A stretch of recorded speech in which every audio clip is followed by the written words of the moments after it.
गुरबाणी के चमत्कार, हरिनाम के चमत्कार। तो बस में उनको नींद आ गई बैठे बैठे। तो नींद में दृष्टांत के तौर पे बाबा जी आए। अब उसको आप ये कह लेंगे सपने में आए या दृष्टांत में आए, जो भी आप उसको समझे। तो बाबा जी ने उनसे कहा कि घर जाके चीनी मत खाना। तो उन्होंने ऊपर ऊपर से उठा के वो चीनी थोड़ी सी बाहर फेंक दी और नीचे की जो चीनी थी उसको इस्तेमाल करना शुरू कर दिया। धीरे धीरे उनकी जो हालत है वो खराब होने लग गई, सेहत बिगड़ने लग गई, नींद आनी बंद हो गई, बेचैनी रहने लग गई। तो उनकी हालत बिगड़ते बिगड़ते काफी खराब होने लगी। और एक दिन वो कहे कि मैं सोया हुआ था और फिर बाबा जी ने कहा कि अपने बिस्तर के नीचे देख, ये गद्दा उठा के देख क्या है इसके नीचे। तो उनकी आंख खुली तो देखा, तो उन्हें गद्दा उठा के देखा तो वहां ताबीज रखे हुए थे हरे रंग के धागे से या किसी चीज में बांधे हुए। तो वो कह लगे मैं बड़ा विचलित हो गया, डर गया। उनको वहां भी परमानेंट नहीं हुए थे, लेकिन उन्होंने कुछ ऐसा उनके ऊपर डाला कि उनको डिपोर्ट करने के ऑर्डर्स हो गए। धीरे धीरे उनकी हालत और बिगड़ती गई और बिगड़ते बिगड़ते हालत ये हो गई कि वो चलने फिरने से भी मोहताज हो गए। जैसे पिंगला बोलते हैं ना, अपाहिज हो जाता आदमी, लूला लंगड़ा हो जाता, इस तरह का सारा शरीर जुड़ गया। फिर वो उसी गुरुद्वारे में वापस आ गए। और जब वो वापस उसी गुरुद्वारे में नानकसर में आ गए, स्मैथिक में, तो बाबा जी इत्तेफाक से इंग्लैंड आए थे, यहाँ से पंजाब से गए थे इंग्लैंड। तो वो भी वहाँ आए हुए थे। तो इन्होंने उनकी बात प्रार्थना की। उसने प्रयास किया जगसीर सिंह जी ने, लेकिन उनकी हालत इतनी खराब थी, हाथ पांव इतने जुड़ गए थे कि वो चदरें झाड़ने में असमर्थ थे। तो उन्हें कोई बात नहीं, तुम एक जगह एक चदर के बाद जाके उसको धीरे धीरे झाड़ो, उसके बाद लुढ़क के दूसरी चदर के बाद जाओ, फिर उसको झाड़ो। ऐसे 2-3 चदरें झाड़ लिया करना, आज और कल, और ऐसे करते करते करते वो पूरी तरह से ठीक हो गए। कुछ एक दिक्कतें रह गई शरीर में जो डैमेज कर देती हैं चीजें। अगर ईश्वर का नाम आप खेती करते हैं उसमें जोड़ लेंगे तो उसमें बरकत आ जाएगी, लाभ होने लग जाएगा। व्यापार में करेंगे तो व्यापार में लाभ होने लग जाएगा। बशर्ते आप बेईमानी ना करते हो, धोखाधड़ी ना करते हो, झूठ ना बोलते हो, गलत काम ना करते हो, फिर मदद करता है ईश्वर का नाम, अल्लाह वाहिगुरु गॉड का नाम। चाहे कुरान शरीफ हो, चाहे बाइबल हो, चाहे गीता हो, रामायण हो, गुरु ग्रंथ साहिब हो, हमारे धर्म ग्रंथों में जो हमें शिक्षा दी गई है उसका अनुसरण नहीं करते, इसलिए हम लोग दुखी हैं, परेशान हैं, व्याकुल हैं, विचलित हैं, बेचैन हैं। नाम जपें और सेवा करें, दया करें, पुण्यदान भी करें, माफी भी मांगें, धन्यवाद भी करें। ये अक्सर मैं कहता हूँ, रात को रिपीट पे लगा, ये अक्सर मैं कहता हूँ। तो इस एपिसोड का मकसद आपको विश्वास दिलाना है। मंगल ढिल्लोन चैनल एक ऐसा चैनल जो आपका जीवन बदल सकता है, जैसे अब तक बहुतों का जीवन बदल चुका है। मंगल ढिल्लोन चैनल। नमस्कार, आदाब, सत श्री अकाल। धन गुरु नानक, धन निरंकार, धन गुरु रामदास जी महाराज, धन गुरु ग्रंथ साहिब जी महाराज, धन गुरु गोविंद सिंह जी महाराज, धन बाबा श्री चंद जी महाराज, धन गुरु पिता ओमकारा जी महाराज, धन्य सभी धर्मों के संत, भक्त, महापुरुष, देवी देवता, अवतार, पीर, पैगंबर और प्रॉफिट साहबान। गुरु प्रेमियों,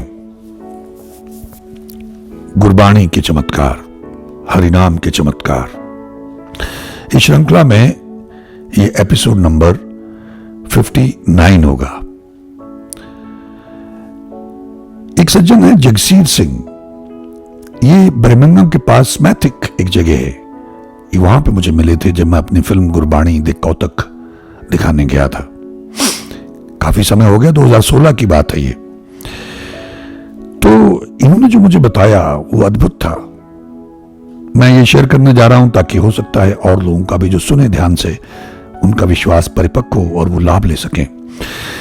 जगसीर सिंह जी एक बाबा जी हैं, संत बाबा गुरुदेव सिंह जी, समाद भाई, या मोगा की तरफ ये जगह, मोगा के रहने वाले हैं पंजाब से, लेकिन रहते बर्मिंघम के पास स्मैथिक में हैं।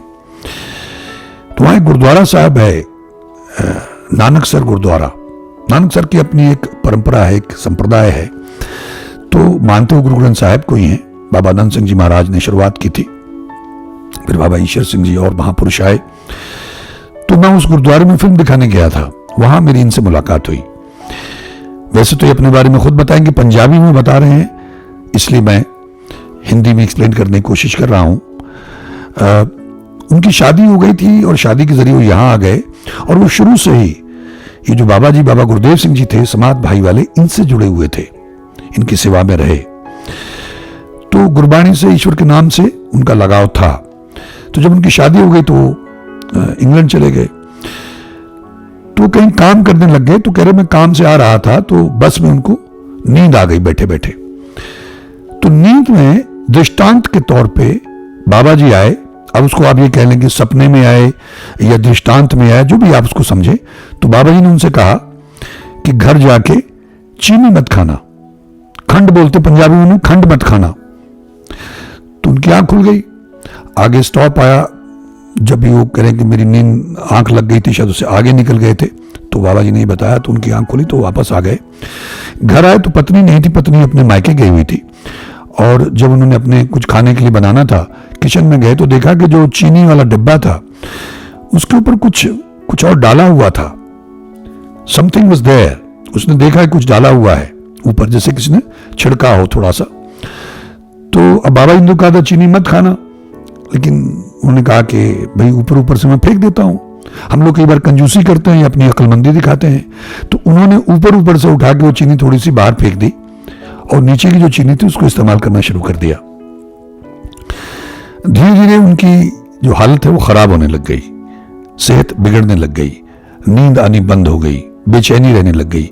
पत्नी ने आने से इनकार कर दिया। वो कह रही कि मैंने अपना इलाज कराना है, मैं अपने मायके में ही रहूंगी, तो अभी मैं नहीं आ सकती हूँ।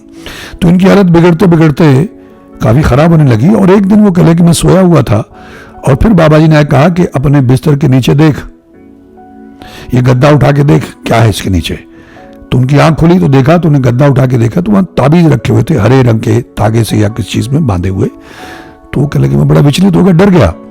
तो उन्होंने दूसरे कमरे में जाके वो रात काटी, वहां सोए, यहां नहीं सोए, इतने विचलित हो गए। अब उनकी हालत धीरे धीरे बिगड़ने लग गई और बिगड़ते बिगड़ते वो हालत इतनी खराब हो गई कि वो काम करने में भी उनको मुश्किल आने लग गई। और पत्नी ने उनको वहां भी परमानेंट नहीं हुए थे, लेकिन उन्होंने कुछ ऐसा उनके ऊपर डाला कि उनको डिपोर्ट करने के ऑर्डर्स हो गए। तो फिर वो गुरुद्वारा जो है नानकसर स्मैथिक में, वहां आके रहने लगे, क्योंकि वो गुरुद्वारे से बाबा जी का ताल्लुक था, बाबा गुरुदेव सिंह जी का। वो भी नानकसर संप्रदाय से ही ताल्लुक रखते हैं। तो वहां आके रहने लग गए। जब वहां आके रहने लग गए तो इनको कुछ राहत वहां मिली, लेकिन बाबा जी ने फिर उनसे कहा उनके सपने में आके, दृष्टांत में, कि तुमने गुरुद्वारा साहब में ही रहना है, गुरुद्वारा साहब से बाहर नहीं जाना है। लेकिन फिर उनकी कोई मजबूरी रही होगी या जो भी कारण उन्होंने अवज्ञा की, तो उन्होंने कहीं बाहर कमरा लेके रहना शुरू कर दिया और कहीं नौकरी करनी शुरू कर दी। धीरे धीरे उनकी हालत और बिगड़ती गई और बिगड़ते बिगड़ते हालत ये हो गई कि वो चलने फिरने से भी मोहताज हो गए। जैसे पिंगला बोलते हैं ना, अपाहिज हो जाता आदमी, लूला लंगड़ा हो जाता, इस तरह का सारा शरीर जुड़ गया। और जो जिस कंपनी वो काम करते थे उन लोगों ने उनका इलाज करवाने की पूरी कोशिश की। इन्होंने भी भरसक प्रयास किया अपना इलाज करवाने का, लेकिन उनका शरीर दिन ब दिन जुड़ता ही चला गया और आखिर में उनको नौकरी भी उनकी चली गई और वो निर्भर हो गए किसी न किसी पे, क्योंकि चल फिर नहीं सकते थे, लुढ़कने लग गए, ये हालत हो गई। तो फिर वो उसी गुरुद्वारे में वापस आ गए और जब वो वापस उसी गुरुद्वारे में नानकसर में आ गए स्मैथिक में, तो बाबा जी इत्तेफाक से इंग्लैंड आए थे, यहां से पंजाब से गए थे इंग्लैंड, तो वो भी वहां आए हुए थे। तो इन्होंने उनकी बात प्रार्थना की। तो उन्होंने कहा भाई तुम कहना तो मानते नहीं हो, तुमसे कहा था गुरुद्वारा साहब से बाहर मत जाना, तुम यहीं रहना, लेकिन तुमने कहना नहीं माना, तो हम क्या कर सकते हैं। तो उन्होंने माफी मांगी, हाथ पांव जोड़े कि मेरी हालत देखी, मैं तो अब लुढ़क के चलता हूं, जैसे कोई पिंगला या अपाहिज लूला लंगड़ा चलता है, ऐसे लूले आदमी की तरह से घिसट घिसट के चलते थे, लुढ़क के, जो बच्चा घुटनों पे चलने लगता है, छोटा बच्चा, ऐसी हालत हो गई। तो उनकी बहुत प्रार्थना की। तो उन्होंने कहा ठीक है, तुम यहां सेवा करना, चदरें वगैरह झाड़ दिया करो। तो उन्होंने कहा ठीक है। उसने प्रयास किया जगसीर सिंह जी ने, लेकिन उनकी हालत इतनी खराब थी, हाथ पांव इतने जुड़ गए थे कि वो चदरें झाड़ने में असमर्थ थे। तो फिर बाबा जी के पास गए कि मैं तो चद्दर झाड़ नहीं सकता हूं। तो उन्हें कोई बात नहीं, तुम एक जगह एक चद्दर के पास जाके उसको धीरे धीरे झाड़ो, उसके बाद लुढ़क के दूसरी चद्दर के पास जाओ, फिर उसको झाड़ो, ऐसे 2-3 चद्दरें झाड़ लिया करना। तो ईश्वर चाहेंगे, गुरु साहब चाहेंगे तो कृपा हो जाएगी, तुम्हारा भला हो जाएगा। तो इन्होंने ऐसे कोशिश शुरू कर दी और धीरे धीरे आज और कल और ऐसे करते करते करते वो पूरी तरह से ठीक हो गए। कुछ एक दिक्कतें रह गई शरीर में जो डैमेज कर देती हैं चीजें, जो भी उन्होंने खिलाया पिलाया अभिमंत्रित करके जो भी डाला होगा वो चीनी में किसी न किसी से। आजकल अगर आप बाहर देखें विदेशों में तो ज़्यादातर तांत्रिक लोग वहीं बैठे हुए हैं, और यहाँ भी अगर आप यूट्यूब वगैरह पे चैनल देखते हैं तो उसमें ज़्यादातर ऐसे ही तांत्रिक लोग ही लगे, उनकी कतार लगी हुई है कि ये कर देंगे वो कर देंगे, फलाने बाबा फलाने, ये आप बस बताएं क्या करना है, किसको वशीकरण करना है, किसी को तबाह करना है, कुछ सब वो उसमें ऐसा लिखते हैं। तो वहाँ ज़्यादा चल रहा है बाहर, तो ऐसे किससे करवाया होगा। हालांकि उन लोगों का भी अंत बहुत भयानक होता है, लेकिन लोग सोचते नहीं, डरते नहीं उस मालिक से, उसके निज़ाम से, उसके हुक्म से, उसके विधान से, उसके सिस्टम से। तो वो तंदुरुस्त हो गए। तो जब मुझे मिले तो मैंने कहा कि भाई ईश्वर का नाम और महापुरुषों की संगत अगर वो सही है, लाभ देती है, क्योंकि उनसे कहा सेवा, जैसे हम लोग अक्सर बेनती करते हैं कि आप लोग नाम जपें और सेवा करें, दया करें, पुण्यदान भी करें, माफी भी मांगे, धन्यवाद भी करें। ये अक्सर मैं कहता हूँ, रात को रिपीट पे लगा, ये अक्सर मैं कहता हूँ।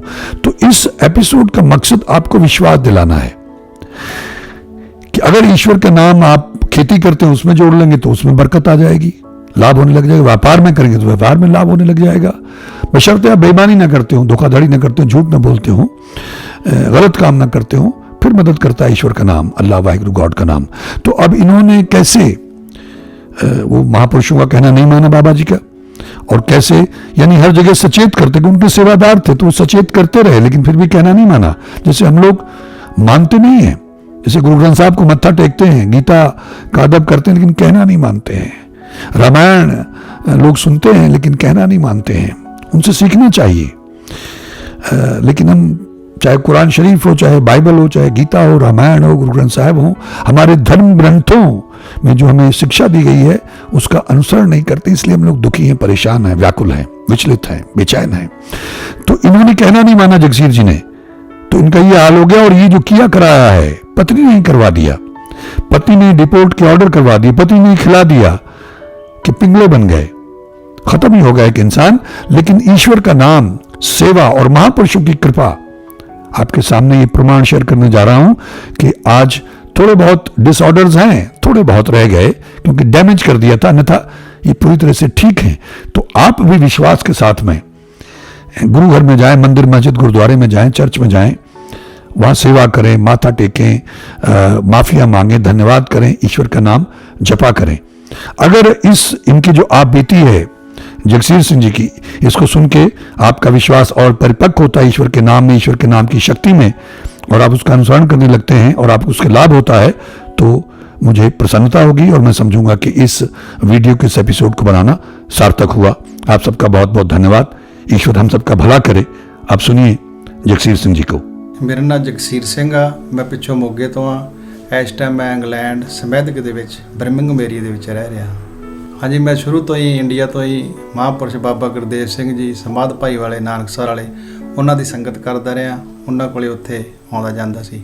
1990 ਦੇ ਵਿੱਚ ਇੰਗਲੈਂਡ ਤੋਂ ਗਈ ਸਤਵੰਤ ਕੌਰ ਨਾਲ ਇੰਡੀਆ ਦੇ ਵਿੱਚ ਮੇਰਾ ਵਿਆਹ ਹੋ ਗਿਆ ਸੀ, ਔਰ 91 ਜੂਨ ਦੇ ਵਿੱਚ ਮੈਂ ਇੰਗਲੈਂਡ ਆ ਕੇ ਸਾਊਥ ਹਾਲ ਲੰਡਨ ਦੇ ਵਿੱਚ ਰਹਿਣ ਲੱਗ ਗਿਆ ਸੀ। ਇੱਕ ਦਿਨ ਮੈਂ ਬੱਸ ਵਿੱਚ ਕੰਮ ਤੋਂ ਘਰ ਆ ਰਿਹਾ ਸੀਗਾ, ਮੇਰੀ ਅੱਖ ਲੱਗ ਗਈ। ਜਿੱਥੇ ਮੈਂ ਉਤਰਦਾ ਹੁੰਦਾ ਸੀ, ਮੈਂ 2 ਸਟਾਪ ਉਸ ਤੋਂ ਅੱਗੇ ਲੰਘ ਗਿਆ। ਨੀਂਦ ਵਿੱਚ ਹੀ ਸਮਾਧ ਭਾਈ ਵਾਲੇ ਮਹਾਂਪੁਰਸ਼ਾਂ ਨੇ ਮੇਰਾ ਸਿਰ ਝੁੜ ਕੇ ਕਿਹਾ ਵੀ ਘਰ ਜਾ ਕੇ ਖੰਡ ਨਾ ਖਾਈ, ਖੰਡ ਵਿੱਚ ਕੁਛ ਮਿਲਾਇਆ ਵਾ। ਮੇਰੀ ਘਰ ਵਾਲੀ 1-2 ਦਿਨ ਪਹਿਲਾਂ ਹੀ ਮੇਰੇ ਮੁੰਡੇ ਨੂੰ ਲੈ ਕੇ ਆਪਦੇ ਘਰੇ ਚਲੀ ਗਈ ਪੇਕੇ। ਕਹਿੰਦੀ ਮੇਰੀ ਤਬੀਅਤ ਠੀਕ ਨਹੀਂ, ਮੈਂ 8-10 ਦਿਨ ਉੱਧਰ ਹੀ ਰਹੂੰਗੀ, ਇੱਧਰ ਨਹੀਂ ਆਉਣਾ। ਉਹ ਮੈਂ ਖੰਡ ਦਾ ਇਸਤੇਮਾਲ ਕਰਦਾ ਰਿਹਾ ਤੇ ਹਫ਼ਤੇ 10 ਦਿਨ ਬਾਅਦ ਹੀ ਮੇਰੇ ਖਿਆਲ ਜਿਹੜੇ ਨੈਗੇਟਿਵ ਹੋਣੇ ਸ਼ੁਰੂ ਹੋ ਗਏ। ਮੇਰਾ ਜੀ ਕਰੇ ਜਾਂ ਮੈਂ ਚੱਲਦੇ ਪਾਣੀ ਛਾਲ ਮਾਰਾਂ ਜਾਂ ਮੈਂ ਗੱਡੀ ਥੱਲੇ ਛਾਲ ਮਾਰਾਂ। ਕਹਿੰਦਾ ਭਾਵ ਮੈਂ ਆਤਮ ਹੱਤਿਆ ਕਰ ਲਾਂ, ਆਪਦੇ ਜੀਵਨ ਨੂੰ ਸਮਾਪਤ ਕਰ ਲਾਂ। ਫਿਰ ਇਸ ਤਰ੍ਹਾਂ ਮੈਂ ਆਵਾਜ਼ਾਰ ਜਿਹਾ ਹੁੰਦਾ ਸੀ ਰੋਜ਼।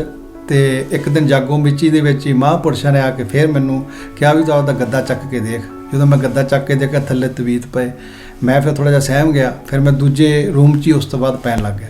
ਇਸ ਦੌਰਾਨ ਮੇਰੀ ਘਰਵਾਲੀ ਤਾਂ ਘਰੇ ਆਈ ਨਹੀਂ। ਉਹ ਤਾਂ ਜਦੋਂ ਮਾੜਾ ਮੋਟਾ 10 ਮਿੰਟ ਦਿਨੇ ਆ ਕੇ ਉਹਨੇ ਮੁੜ ਜਾਣਾ, ਕਹਿਣਾ ਮੈਂ ਠੀਕ ਨਹੀਂ, ਮੈਂ ਮੁੰਡਾ ਨਹੀਂ ਠੀਕ ਰਹਿੰਦਾ, ਮੈਂ ਹਜੇ ਥੋੜ੍ਹਾ ਚਿਰ ਉੱਧਰ ਹੀ ਰਹੂੰਗੀ, ਮੇਰਾ ਕੋਈ ਟਰੀਟਮੈਂਟ ਚੱਲ ਰਿਹਾ, ਕੋਈ ਮਸਾਜ ਵਗੈਰਾ ਮੈਂ ਕਰਾਉਣੀ, ਉੱਧਰ ਹੀ ਰਹੀ। ਉਹ ਇੱਥੇ ਘਰ ਨਹੀਂ ਸੀ, ਮੇਰੇ ਕੋਲ ਨਹੀਂ ਆਈ ਉਸ ਤੋਂ ਬਾਅਦ। ਹਜੇ ਮੇਰੀ ਸਿਹਤ ਦਿਨੋਂ ਦਿਨ ਖਰਾਬ ਰਹਿਣ ਲੱਗ ਗਈ, ਔਰ ਮੇਰੀ ਘਰਵਾਲੀ ਨੇ ਮੈਨੂੰ ਪੱਕਾ ਕਰਾਉਣ ਦੀ ਬਜਾਏ ਮੈਨੂੰ ਡਿਪੋਰਟੇਸ਼ਨ ਆਰਡਰ ਜੋ ਉਹ ਦਵਾਤੇ। ਉਸ ਤੋਂ ਬਾਅਦ ਫਿਰ ਮੈਂ ਸਮੈਦਕ ਆ ਕੇ ਗੁਰੂ ਘਰ ਨਾਨਕਸਰ ਉੱਥੇ ਰਹਿਣ ਲੱਗ ਗਿਆ। ਹਾਂਜੀ, ਸਮੈਦਕ ਨਾਨਕਸਰ ਆ ਕੇ ਜਦੋਂ ਕਥਾ ਕੀਰਤਨ ਚੱਲਣਾ ਉਦੋਂ ਮੈਨੂੰ ਨੀਂਦ ਆ ਜਾਣੀ, ਸੁਖਮਨੀ ਸਾਹਿਬ ਦਾ ਪਾਠ ਚੱਲਣਾ ਉਦੋਂ ਨੀਂਦ ਆ ਜਾਣੀ, ਅੱਗੇ ਪਿੱਛੇ ਮੈਨੂੰ ਨੀਂਦ ਨਾ ਆਉਣੀ। ਨੀਂਦ ਨਾ ਆਉਣ ਕਰਕੇ ਮੈਨੂੰ ਬਹੁਤ ਪਰੇਸ਼ਾਨੀ ਰਹਿਣ ਲੱਗ ਗਈ। ਫਿਰ ਮੈਂ ਗੁਰੂ ਘਰ ਤੋਂ ਬਾਹਰ ਰਹਿਣ ਦਾ ਪ੍ਰੋਗਰਾਮ ਬਣਾ ਲਿਆ। ਪਰ ਸਮਾਧ ਭਾਈ ਵਾਲੇ ਮਹਾਂਪੁਰਸ਼ਾਂ ਨੇ ਮੈਨੂੰ ਫੋਨ ਤੇ ਵੀ ਕਈ ਵਾਰੀ ਮਨਾ ਕੀਤਾ, ਸੁਪਨੇ ਵਿੱਚ ਵੀ ਕਈ ਵਾਰੀ ਕਿਹਾ ਕਿ ਤੂੰ ਗੁਰੂ ਘਰ ਤੋਂ ਬਾਹਰ ਨਹੀਂ ਰਹਿਣਾ। ਆਪਦੀ ਅਗਿਆਨਤਾ ਕਰਕੇ ਕਹਿ ਲਓ ਜਾਂ ਖਵਾਏ ਪਏ ਦੇ ਅਸਰ ਕਰਕੇ ਕਹਿ ਲਓ, ਮੈਂ ਮਹਾਂਪੁਰਸ਼ਾਂ ਦੇ ਬਚਨਾਂ ਦੀ ਉਲੰਘਣਾ ਕਰਕੇ ਗੁਰੂ ਘਰ ਤੋਂ ਬਾਹਰ ਰਹਿਣ ਲੱਗ ਗਿਆ। ਉਸ ਤੋਂ ਬਾਅਦ 2-3 ਸਾਲਾਂ ਦੇ ਵਿੱਚ ਮੇਰਾ ਸਰੀਰ ਤੋਂ ਜੁੜਦਾ ਬਿਲਕੁਲ ਜੁੜ ਗਿਆ।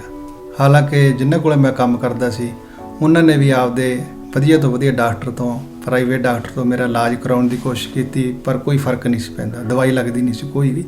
ਅਖੀਰ ਮੈਨੂੰ ਕੰਮ ਤੋਂ ਵੀ ਜਵਾਬ ਮਿਲ ਗਿਆ ਔਰ ਮੇਰਾ ਸਰੀਰ ਇੱਥੋਂ ਤੱਕ ਜੁੜ ਗਿਆ ਕਿ ਮੈਨੂੰ ਇੱਕ ਥਾਂ ਤੋਂ ਦੂਜੀ ਥਾਂ ਤੇ ਰੁੜ ਕੇ ਜਾਣਾ ਪੈਂਦਾ ਸੀ। ਅਖੀਰ ਮੈਂ ਹਰ ਪਾਸੋਂ ਨਿਰਾਸ਼ ਹੋ ਕੇ ਇੱਕ ਪਿੰਗਲੇ ਵਾਂਗੂ ਰੁੜ ਕੇ ਨਾਨਕਸਰ ਗੁਰੂ ਘਰ ਦੇ ਵਿੱਚ ਰਹਿਣ ਲਈ ਆ ਗਿਆ। ਮੇਰੇ ਨਾਨਕਸਰ ਗੁਰੂ ਘਰ ਵਾਪਸ ਆਉਣ ਤੋਂ 3-4 ਦਿਨ ਬਾਅਦ ਹੀ ਸਮਾਧ ਭਾਈ ਵਾਲੇ ਮਹਾਂਪੁਰਸ਼ ਵੀ ਉੱਥੇ ਪਹੁੰਚ ਗਏ। ਮੈਂ ਮਹਾਂਪੁਰਸ਼ਾਂ ਅੱਗੇ ਕਿਰਪਾ ਵਾਸਤੇ ਬੇਨਤੀ ਕੀਤੀ। ਉਹ ਮੈਨੂੰ ਕਹਿਣ ਲੱਗੇ ਤੁਸੀਂ ਆਖੇ ਤਾਂ ਲੱਗਦੇ ਨਹੀਂ, ਬਾਹਰ ਰਹਿਣ ਕਿਉਂ ਗਏ ਸੀ? ਮੈਂ ਮਹਾਂਪੁਰਸ਼ਾਂ ਕੋਲੋਂ ਆਪਦੀ ਭੁੱਲ ਬਖਸ਼ਾਈ, ਮਾਫੀ ਮੰਗੀ ਔਰ ਮਹਾਂਪੁਰਸ਼ ਮੈਨੂੰ ਕਹਿੰਦੇ ਤੁਸੀਂ ਗੁਰੂ ਘਰ ਦੇ ਵਿੱਚ ਚਾਦਰਾਂ ਝਾੜਿਆ ਕਰੋ, ਗੁਰੂ ਮਿਹਰ ਕਰੇਗਾ। ਮੇਰਾ ਸਰੀਰ ਇੰਨਾ ਜੁੜਿਆ ਸੀ ਚਾਦਰਾਂ ਝਾੜਨ ਜੋਗਾ ਵੀ ਹੈ ਨਹੀਂ ਸੀ, ਪਰ ਮੈਂ ਟਰਾਈ ਕੀਤੀ ਆਪਦੀ। ਫਿਰ ਅਗਲੇ ਦਿਨ ਫਿਰ ਮੈਂ ਬਾਬਾ ਜੀ ਕੋਲੇ ਗਿਆ। ਮੈਂ ਕਿਹਾ ਬਾਬਾ ਜੀ ਮੇਰੇ ਕੋਲ ਤਾਂ ਚਾਦਰ ਵੀ ਨਹੀਂ ਝੜਦੀਆਂ। ਬਾਬਾ ਜੀ ਕਹਿਣ ਲੱਗੇ ਤੁਸੀਂ ਨੁੱਕਰ ਤੇ ਬਹਿ ਕੇ ਇੱਕ ਚਾਦਰ ਝਾੜ ਲਈ, ਫਿਰ 10 ਮਿੰਟ ਵੇਟ ਕਰ ਲਈ, ਦੂਜੇ ਪਾਸੇ ਦੂਜੀ ਨੁੱਕਰ ਤੇ ਚਲੇ ਗਏ, ਫਿਰ ਦੂਜੀ ਝਾੜ ਲਈ। ਇਸ ਤਰ੍ਹਾਂ ਦਿਨ ਭਰ ਦੇ ਵਿੱਚ ਤੁਸੀਂ 2-3 ਚਾਦਰਾਂ ਤਾਂ ਝਾੜੋਗੇ ਨਾ, ਗੁਰੂ ਹੌਲੀ ਹੌਲੀ ਮਿਹਰ ਕਰੇਗਾ। ਸੋ ਮਹਾਂਪੁਰਸ਼ਾਂ ਦੇ ਬਚਨ ਮੁਤਾਬਕ ਮੈਂ ਹੌਲੀ ਹੌਲੀ ਰੁੜ ਕੇ ਦਿਨ ਭਰ ਦੇ ਵਿੱਚ 2-3 ਚਾਦਰਾਂ ਝਾੜਨ ਲੱਗ ਗਿਆ। ਮੇਰਾ ਸਰੀਰ ਤਾਂ ਜੁੜਿਆ ਹੋਇਆ ਹੀ ਸੀ, ਪਰ 2-3 ਮਹੀਨੇ ਤੋਂ ਕੁਛ ਨਾ ਖਾਧਾ ਹੋਣ ਕਰਕੇ ਕਮਜ਼ੋਰੀ ਵੀ ਅੱਤਦੀ ਸੀ। ਹਫ਼ਤੇ ਕੁ ਬਾਅਦ ਹੀ ਮਹਾਂਪੁਰਸ਼ਾਂ ਦੇ ਬਚਨ ਮੁਤਾਬਕ ਸਤਿਗੁਰੂ ਨੇ ਮਿਹਰ ਕੀਤੀ ਔਰ 2-3 ਮਹੀਨਿਆਂ ਬਾਅਦ ਮੈਂ ਚਾਹ ਪੀਤੀ ਤੇ ਨਾਲ ਬਿਸਕੁਟ ਖਾਧੇ, ਉਹ ਪਚ ਗਏ ਤੇ ਮੈਨੂੰ ਥੋੜ੍ਹਾ ਜਿਹਾ ਟਿਕਾ ਆ ਗਿਆ ਅੰਦਰ। ਸੋ ਇਸ ਤਰ੍ਹਾਂ ਸੇਵਾ ਕਰਦੇ ਹੋਏ ਅੱਜ ਹੋਰ ਕੱਲ੍ਹ ਹੋਰ ਤਕਰੀਬਨ 3 ਕੁ ਮਹੀਨਿਆਂ ਦੇ ਵਿੱਚ ਹੀ ਮੈਂ ਬਿਲਕੁਲ ਤੰਦਰੁਸਤ ਹੋ ਗਿਆ। ਸੋ ਉਸ ਤੋਂ ਬਾਅਦ ਮੈਂ ਮਹਿਸੂਸ ਕੀਤਾ ਕਿ ਇਹ ਮੇਰਾ ਦੂਜਾ ਜੀਵਨ ਹੈ ਜੋ ਮੈਨੂੰ ਗੁਰੂ ਨੇ ਬਖਸ਼ਿਆ ਔਰ ਮੈਂ ਇਹ ਜੀਵਨ ਗੁਰੂ ਨੂੰ ਹੀ ਸਮਰਪਿਤ ਕਰ ਦਿੱਤਾ। ਆਪਣੇ ਨਿੱਜੀ ਤਜਰਬੇ ਦੇ ਆਧਾਰ ਤੇ ਮੈਂ ਇਹ ਗੱਲ ਪੂਰੇ ਵਿਸ਼ਵਾਸ ਨਾਲ ਕਹਿ ਸਕਦਾ ਕਿ ਮਹਾਂਪੁਰਸ਼ਾਂ ਦੇ ਬਚਨ, ਗੁਰੂ ਦੀ ਕਿਰਪਾ ਅਤੇ ਸੇਵਾ ਸਿਮਰਨ ਦਾ ਸਦਕਾ ਸਾਡੇ ਜੀਵਨ ਦਾ ਕਾਇਆਕਲਪ ਹੋ ਸਕਦਾ, ਜਿਸ ਦੀ ਜਿਉਂਦੀ ਜਾਗਦੀ ਮਿਸਾਲ ਮੈਂ ਆਪ जी के सामने बैठा। मंगल ढिल्लोन चैनल एक ऐसा चैनल जो आपका जीवन बदल सकता है, जैसे अब तक बहुतों का जीवन बदल चुका है। मंगल ढिल्लोन चैनल।